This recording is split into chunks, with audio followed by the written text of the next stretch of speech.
Keep that in mind.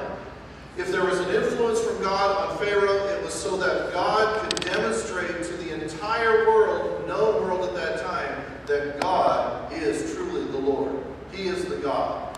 How many gods did the Egyptians have? 80. They had 80 different gods.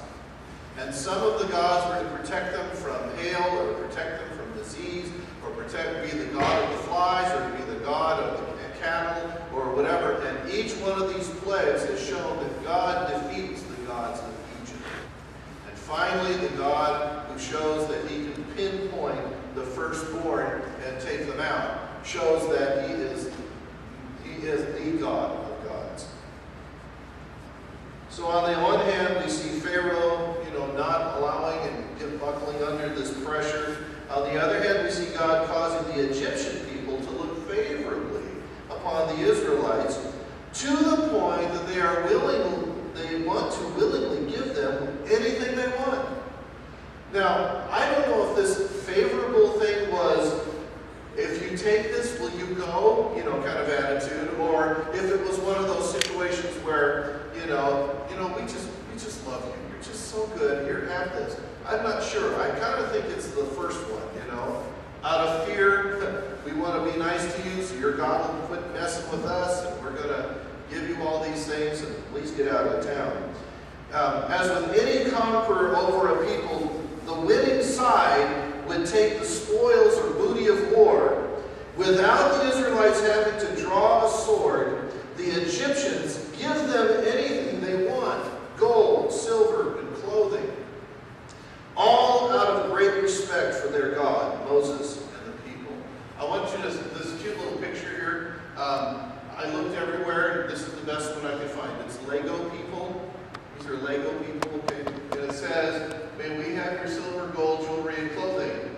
And they're all looking at the Israelites. The Egyptians are looking back saying, "Yes, here, have that." So that's there actually is an entire rendering of the story of the people of Israel coming through the Exodus with Lego people. I shudder to use them too much, but here's one there for you. Every firstborn of Egypt will die. Every firstborn male, the son, the guys. Now, being that I am the second son of my family, I've always taken great comfort in this story. Dave, you're in trouble, but it's that sense of the firstborn. If you're an only child, you got no hope, But so God starts with Pharaoh's son.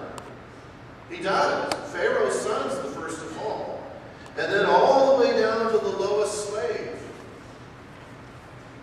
God will even kill the firstborn of all the cattle as well. The cry of grief and agony will be unparalleled. Imagine you've existed through all these other plagues, and here the last one's coming, and they say the firstborn's going to die. Now, it sounds harsh, doesn't it, that God would do such a thing? It sounds harsh that God would kill the firstborn of these people, but think of it this way. Number one, God's people had been forced into slavery for hundreds of years, abused, basically starved, forced to do things that they didn't want to do, forced to work for the Egyptians. Also, if you'll recall at the beginning of Exodus, what did Pharaoh say about men, boys being born at that time? If the midwife was instructed, if it's a boy, take it out, kill him. Do you see where we're going here? There's a parallel to the beginning of the story to this judgment. Now, I want you to see that God is being restrained also, because he can wipe them all out. God didn't have to choose just a member of the family. He could have he could have wiped out the entire civilization. Egypt could have been wiped from the map as we know it. However, the Israelites, who place lamb's blood over their doorposts, will be spared. Not even a dog will be barking on their side of the country.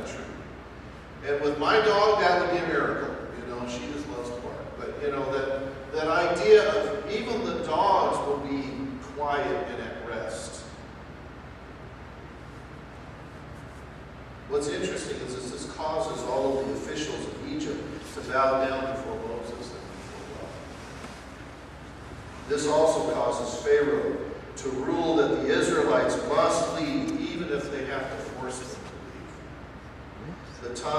This time, there is no reason for the Israelites to come back. Remember, as Pharaoh was basically concerned that if the Israelites went out to worship God, say 3 days away, that they would never return. And one of the things I want you to see in chapter 12, and I'll point this out again next week, is that the way God says, and now 600,000 divisions of soldiers exit Egypt. In other words, the way the scriptures write it is more referring to the Israel army, the size of their army, than it is about the size of the population. So I look at that and think, Egypt is afraid that Israel would try to take over. That's why they began killing the children. That's why they forced them into slavery. And as the different plagues came along, he kept trying to barter with them. You can go out a little bit, because if they leave, there goes the economy of Egypt. Well, by this point, the economy of Egypt is trashed. The whole civilization is in trouble. And now they're losing their firstborn children in each family. That has got to be the final blow. Now, let's move to kind of how we're going to talk about this and apply it in our life. God gave up his